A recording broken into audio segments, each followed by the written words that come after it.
Hey folks, Josh here for another weekly vlog. It is Sunday, September the 31st. No, it's what? Oh my god, it's October the 1st. Holy crap. What a world we're living in, eh? Time just absolutely flies. Hope your week went well.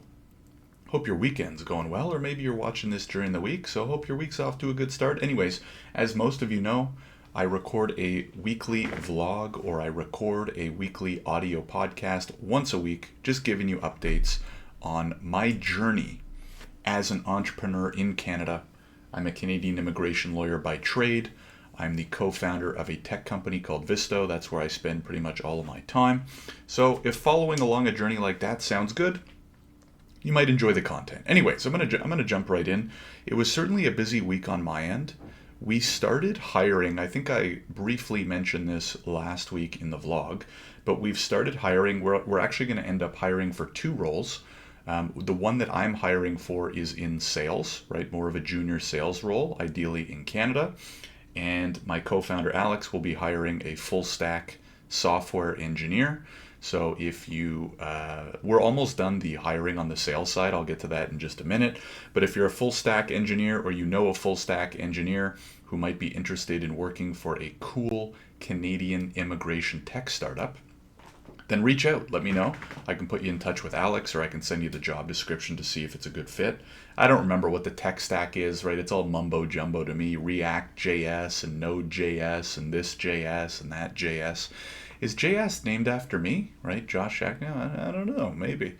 Anyways, now the great thing about hiring is that it usually means you're in a position to hire, so things are kind of going well, right? Which they are for Visto. We're growing, we're happy. The problem that I noticed pretty quick with hiring is that you still have all of your other stuff to do, and then you have to add hiring on top of it, right? So what do I mean by that? Like for Alex, he's still building in new features for our product, answering customer questions. I'm still doing sales, giving demos to prospects, trying to close them, circling back on them. So hiring is pretty exciting. We're very excited about it. I'm also happy just to continue to grow the team. There'll be more of us working together. I think it'll be a good vibe. We have some really good candidates, really promising candidates that I'm excited to hopefully work with, at least a couple of them. But yeah, it was a crazy, especially the beginning of the week, because I tried to stack as many interviews as possible. But on most weeks, my Monday and Tuesdays have the most demos booked with like prospective clients. I think maybe one of the reasons it's like a build up from the weekend, right? So if it's like a Thursday or a Friday, you're probably going to look to, like, if I'm a prospective buyer and I stumble upon a website on like a Thursday or Friday, I kind of have to book a demo next week, right? So, I'll book it early next week, Monday or Tuesday, right? And then so you have that pile up from like Thursday, Friday, Saturday, Sunday, because some people might find us on the weekend and book in a demo with me on Monday or Tuesday. And I don't allow bookings on the weekend. Maybe one day I will. I don't know about you guys and girls, but I find that having a little bit of that separation is important, right? Number one, just having the time to relax and think, and maybe even just do some admin work. Like I like to do admin work on Sunday. Nobody's bothering me. I can just get the boring stuff done, put some music on, maybe put a stream on in the background, and it's great. So what ends up happening is I had a ton of demos booked Monday and Tuesday and a decent amount on Wednesday, but I wanted to get the interview process moving really quickly.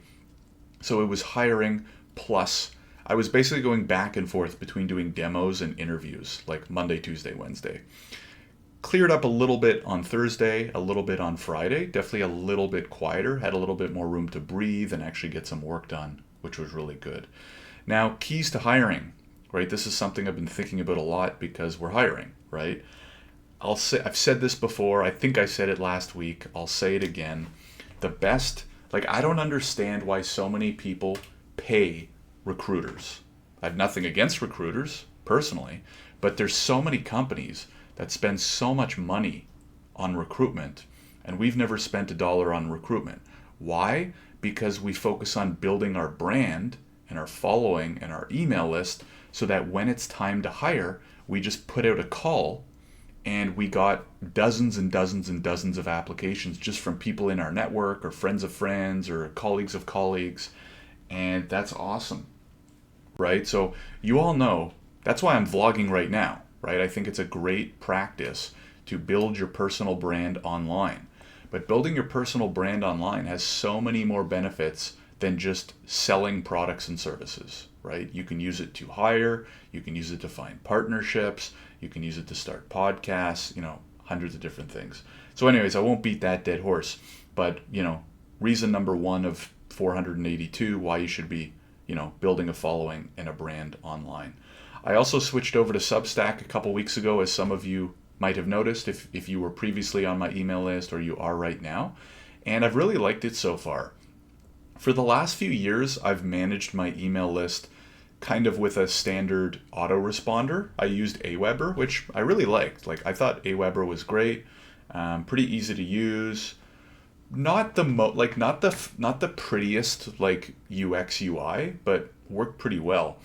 But in an effort, and I talked about this, I think in my first vlog 3 or 4 weeks ago, in an effort to kind of just simplify everything, I decided to go with Substack. It's kind of like an all-in-one blog and newsletter. They have really good features. Everything's editable, blah, blah, blah. And there's some cool growth tools built in, right? So you can recommend other newsletters. They send you cold traffic, right? So sometimes they recommend your newsletter and stuff like that. So that's been really nice. I would say that those are kind of the key things that have been on my mind this week.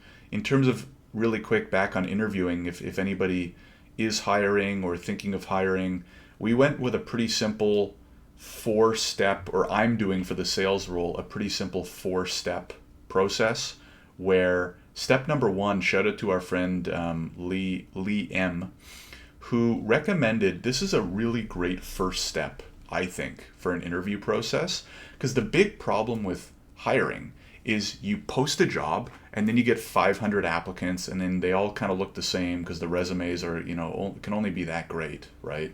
And they all kind of just rehash the same thing over and over. And it's kind of hard to determine who you should book that first interview with. And then sometimes you get on that first interview and you can just tell within a minute that it's not a good fit and you wish you kind of knew because it would have saved you the 20-minute call. You know what I mean? So the tip we got, which I think is a great idea that we're using, is first stage, quote unquote, of your interview is ask the applicant to send you a short video, right? So what I did, this is a position that we're hiring for in sales, was I picked one question that was kind of important to us and said, hey, record a 3 to 5 minute video max telling us about what you or how you approach prospecting, cold prospecting or something like that. I don't remember. The question's not important, right? Well, the question's a little bit important, but not too important. And what that does is it, number one, weeds out the people who aren't serious about the job because they might not even send you a video. And number two, it gets them a little bit invested in the process.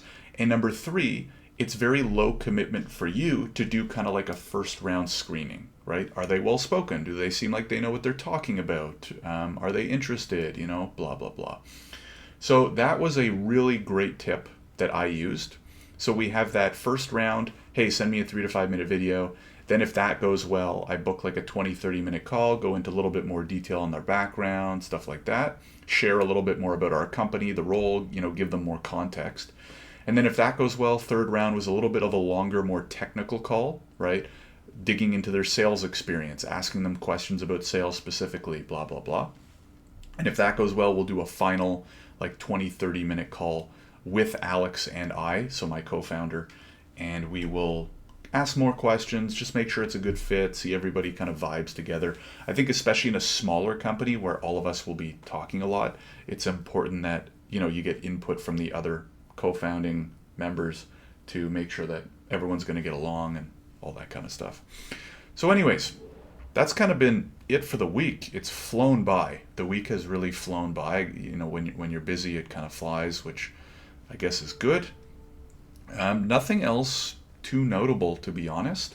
Things are moving. I'm excited to make the hires because we're continuing to grow, which means a lot more stuff to do, a lot more admin, a lot more customer success, a lot more all that kind of stuff. So we kind of need some more bodies to keep chugging along. So anyways, that's it for me this week. Hopefully you kind of found that helpful, especially if you're going through the hiring process.